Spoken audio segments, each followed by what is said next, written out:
नमस्कार, मैं हूं मिलिंद खांडेकर और आप देख रहे हैं साप्ताहिक सभा का विशेषांक बिहार विधानसभा चुनाव के एग्जिट पोल को लेकर। बिहार विधानसभा चुनाव का पहला एग्जिट पोल आ गया है। आप इसे देख रहे हैं बिहार तक पर और न्यूज़ तक पर। और ये एग्जिट पोल किया है रुद्रा रिसर्च एंड एनालिटिक्स ने। इन्होंने 16,000 सैंपल साइज पे ये सर्वे किया है। 26 विधानसभा क्षेत्रों में जाकर फेस टू फेस यानी आमने सामने इंटरव्यू किए हैं। आमतौर पे आजकल सर्वे जो होते हैं वो फ़ोन पर होते हैं, लेकिन रुद्रा रिसर्च ने फील्ड वर्क किया है। 16,000 लोगों से मुलाकात करके उन्होंने जो आंकड़े पेश किए हैं उस बारे में बातचीत करने के लिए इसलिए मेरे साथ जुड़ रहे हैं रुद्रा रिसर्च एंड एनालिटिक्स के डायरेक्टर और को फाउंडर विशाल लिंगायत जी। विशाल जी, बहुत बहुत स्वागत है आपका। नमस्ते। सबसे पहले मैं बिहार तक न्यूज़ तक और उनके managing editor Milind Khandekar sir का धन्यवाद देना चाहता हूं कि जिन्होंने हमें बिहार एग्जिट पोल प्रस्तुत करने का अवसर दिया। रुद्र रिसर्च एंड एनालिटिक्स यह संस्था पिछले कुछ सालों से चुनावी रुझान एग्जिट पोल ओपिनियन पोल में अपनी सटीकता और विश्वसनीयता से काम करती है। उदाहरण के तौर पर हमने इसके पहले महाराष्ट्र का लोकसभा एग्जिट पोल जो दिया था वो सही साबित हुआ था। इस जी। बार बिहार में इसके पहले 6 महीने पहले हमने तक चैनल्स पे बिहार का ओपिनियन पोल दिया था, जी। उसमें भी एनडीए को बढ़त उस टाइम दिखाई दे जी, रही है। हम वापस आते हैं और विशाल जी आंकड़ों पर आ जाते हैं जो आपने आंकड़े पेश किए हैं। तो मैं दर्शकों को सबसे पहले बता दूं कि जो रुद्रा रिसर्च एंड एनालिटिक्स का एग्जिट पोल है वो ये कह रहा है कि एनडीए को 43 मतलब 43% वोट मिल रहा है, महागठबंधन को 40% मतलब 40% वोट मिल रहा है और जन सुराज जिसकी बहुत चर्चा थी उसको मात्र 7% वोट मिल रहा है, 7%, जबकि अदर्स को मिल रहा है 10%। लेकिन अगर हम सीटों पर अगर नजर डालेंगे इस आधार पर तो एनडीए को मिल रही है रुद्रा रिसर्च के मुताबिक 140 से 152 सीटें, मतलब 2020 से ज्यादा सीटें मिल रही है। दोबारा से बिहार में एनडीए की सरकार बनने जा रही है। महागठबंधन को 84 से 97 मतलब 84 से लेकर 97 सीट्स मिलने का अनुमान रुद्रा रिसर्च एंड एनालिटिक्स ने लगाया है। अदर्स में 4 से 6 सीटें मिल सकती है। इसमें प्रशांत किशोर की जनसुराज का अलग से कोई उल्लेख नहीं है कि उनको कितना मिलेगा, लेकिन इससे साफ है कि वो डबल डिजिट में तो कम से कम नहीं जा रहे हैं। तो सबसे पहले विशाल जी, ये जो विशाल बहुमत मिल रहा है एनडीए को, उसका क्या कारण है आपके हिसाब से? क्योंकि वोट शेयर का अंतर मात्र 3% का है, लेकिन जब आप सीट शेयर का अंतर दिखा रहे हैं तो वो कम से कम 40 से 50 सीटें एनडीए को ज्यादा मिल रही है और पिछली बार से ज्यादा मिल रही है। तो ये क्यों हो रहा है ऐसा? इस बार हमने स्ट्रैटिफाइड रैंडम सैंपलिंग से बिहार के लगभग हर क्षेत्र में लगभग 26 विधानसभा क्षेत्रों में हमारी टीम गई थी। 16,000 मतदाताओं के हमने रुझान लिए। एनडीए को इतनी बड़ी बढ़त मिलने का सबसे बड़ा कारण है जातीय समीकरण का एकजुट होना। इस बार जो चिराग पासवान अलग से लड़े थे 2020 में, उन्होंने 5.6% वोट शेयर लिया था और उपेंद्र कुशवाहा जो भी अलग लड़े थे, ये दोनों अभी एनडीए के साथ आए हुए दिख रहे हैं। तो ये 50% से अधिक का जातीय समीकरण एनडीए की तरफ जाते हुए दिखा। दूसरा फैक्टर महिला वोटरों का निर्णायक झुकाव। नीतीश कुमार की छवि लोकप्रियता महिलाओं में अधिक है। इस बार वोटिंग टर्नआउट भी महिलाओं का अधिक हुआ। अभी अभी 10,000 लगभग 1.5 करोड़ महिलाओं के अकाउंट में एनडीए सरकार ने दिए। बहुत सारी स्कीम्स महिलाओं के लिए चल रही है, तो उसका फायदा निर्णायक झुकाव महिलाओं का एनडीए की तरफ गया। मोदी नीतीश की संयुक्त विश्वसनीयता का फायदा हमें इस एग्जिट पोल के दौरान होते हुए दिखाई दिया। एनडीए गठबंधन का संगठन और समन्वय महागठबंधन से बहुत अच्छा था। इस बार 2020 की तुलना में भी एनडीए ने सीट शेयरिंग का कोऑर्डिनेशन बहुत अच्छा दिखाई दिया, लेकिन महागठबंधन में 12 सीटों पे लगभग एक दूसरे के खिलाफ कैंडिडेट थे और उनमें समन्वय नहीं दिखाई दिया। इसका नुकसान महागठबंधन को होते हुए हमारे एग्जिट पोल के हिसाब से दिख रहा है। तो इन सब चीजों का हमने सोचा जाए तो विकास, स्थिरता और भरोसा, ये रुझानों में यही सबसे बड़ा कारण एनडीए आगे होने का दिख रहा है। पार्टी वाइज बात करते हैं, मतलब हर पार्टी को कितना वोट मिल रहा है और हर पार्टी को कितनी सीटें मिल रही है। तो मैं दर्शकों को बता दूं कि भारतीय जनता पार्टी को 19% वोट मिल रहा है, जेडीयू को 18% वोट मिल रहा है, एलजेपी रामविलास पासवान को 4%, हम यानी हिंदुस्तानी अवाम मोर्चा को 4%, आरएलएम जो उपेंद्र कुशवाहा की पार्टी है उसको 1% वोट मिल रहा है। वहीं जो सबसे ज्यादा वोट मिल रहा है, क्योंकि सबसे ज्यादा सीटों पर जो लड़ रही पार्टी वो है आरजेडी, उसको 24% वोट मिल रहा है। कांग्रेस को 9% वोट मिल रहा है। सीपीआई-एमएल को जो है 3%, सीपीआई-एम को 1%, सीपीआई को 1%, आईआईपी को 0.5%, वीआईपी को 1.5% वोट मिल रहा है, जबकि जनसुराज को 7% वोट मिल रहा है। और जब हम सीटों में देखते हैं तो सबसे बड़ी पार्टी जो दिख रही है उभरते हुए रुद्र एनालिटिक्स के मुताबिक, वो है बीजेपी, जिसको 69 से 73 सीट मिलने का अनुमान है, जबकि जेडीयू की सीटें पिछली बार से बढ़ रही है, उनको 58 से 62 सीटें मिलने की उम्मीद है। वहीं आरजेडी को 58 से 62 सीटें मिलने का अनुमान है। कांग्रेस भी 17 से 19 पर है, मतलब लगभग जो पिछली बार जहां थी वहीं बनी हुई दिख रही है।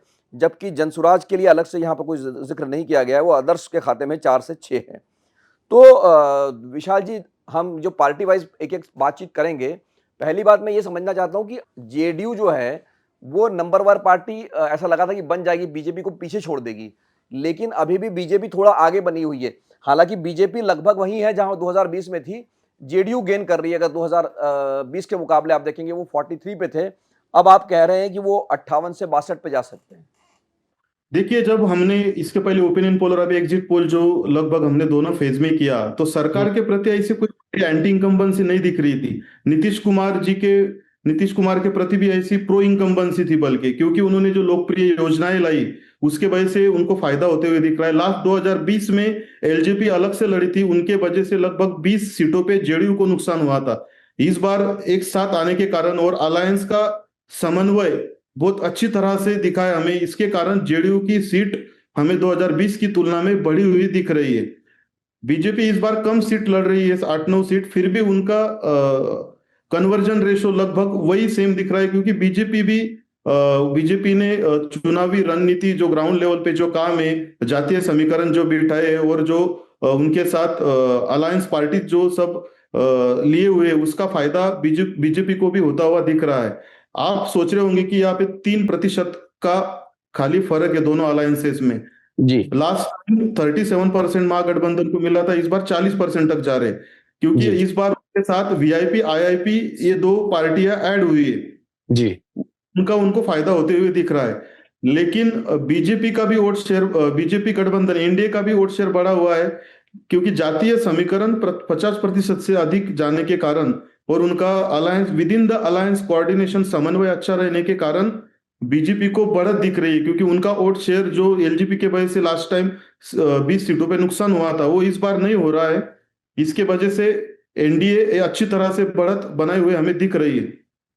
तो विशाल जी, जिस पार्टी की सबसे ज़्यादा चर्चा थी, और आप पहले भी, मुझे याद है अप्रैल में भी जब आपने ओपिनियन पोल किया था, तब भी आपने कहा था कि प्रशांत किशोर कोई बहुत जितना हाइप है उतना ग्राउंड रियलिटी नहीं है।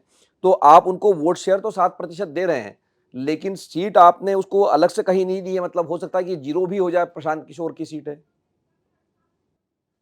तो कहा जाता है, हम तो कहा जा सकता है कि प्रशांत किशोर ने इस चुनाव में दोनों तरफ से वोट काटे हैं।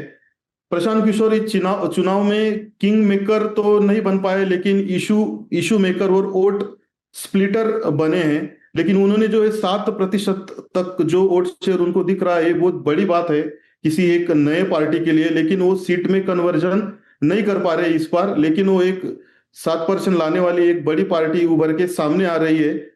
सीट में कन्वर्जन जो ज्यादा नहीं हो रहा है, इसलिए हमने अलग से नहीं दिखाया है। नहीं तो सीट में कन्वर्जन क्यों नहीं हो रहा? मतलब आपको लग रहा है कि 7% का परफॉर्मेंस प्रशांत किशोर का अच्छा है, पहली बार लड़ रहे हैं उसमें, या वो और बेहतर हो सकता था?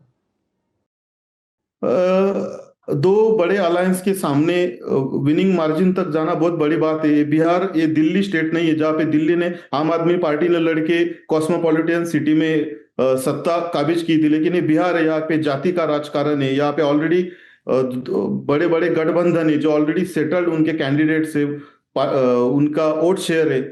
तो क्योंकि प्रशांत किशोर ने जाति का नहीं तो मुद्दों पे राजनीति करनी चाहिए इस बार, लेकिन मुद्दों की राजनीति एक हद तक ही हो सकती है बिहार जैसे राज्य में। तो उसके कारण वो एक बहुत बड़ी मात्रा में सीट कन्वर्जन तक नहीं पहुंच सके। तो आखिर में विशाल जी, हम लोग हमने जो बात कर ली थी बीजेपी की या एनडीए के पार्टी वाइज सीटों की, हम बात कर लेते हैं जो महागठबंधन की सीटें हैं। तो उसमें आरजेडी को नुकसान हो रहा है पिछली बार की तुलना में। आप कह रहे हैं उनको 58 से 62 सीट्स मिल रही है।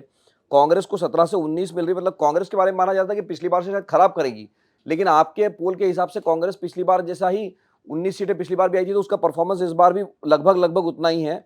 सीपीआई एमएल को ज़रूर नुकसान हो रहा है, 7 से 10 सीटें हैं। तो ये मतलब वीआईपी और आईआईपी इनके आने से कोई बहुत फ़ायदा हुआ नहीं और आरजेडी की खुद ही अपनी सीटें कम हो रही है। मतलब बाकी तो ठीक है, अलायंस की सीटें कम हो रही है, लेकिन आरजेडी क्यों नीचे जा रही है?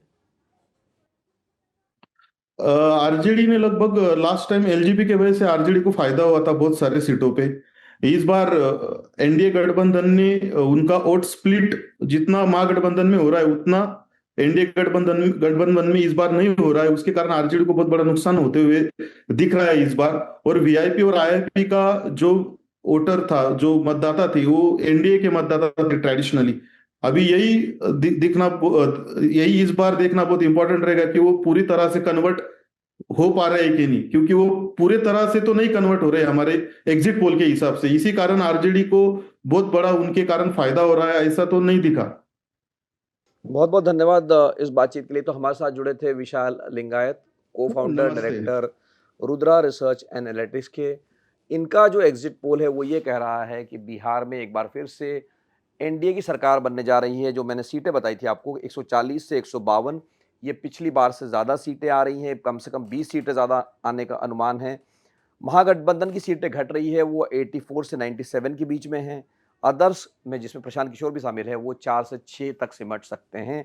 कुल मिलाकर ये एग्जिट पोल जो 16,000 लोगों के बीच किया गया है, 26 कॉन्स्टिट्यूएंसी में जाकर किया गया है, उनका अनुमान ये है कि सरकार फिर से एनडीए बनाएगा। 25 से 30 फिर से नीतीश कुमार मुख्यमंत्री होंगे, ये देखना बाकी है। लेकिन मैं आपको बता दूं कि ये एग्जिट पोल है, ये रिजल्ट नहीं है। रिजल्ट आएंगे 14 नवंबर को, उसके लिए हमें इंतजार करना चाहिए। बिहार एग्जिट पोल पर इस विशेषांक को देखने के लिए साप्ताहिक सभा का आपका बहुत बहुत धन्यवाद। नमस्कार।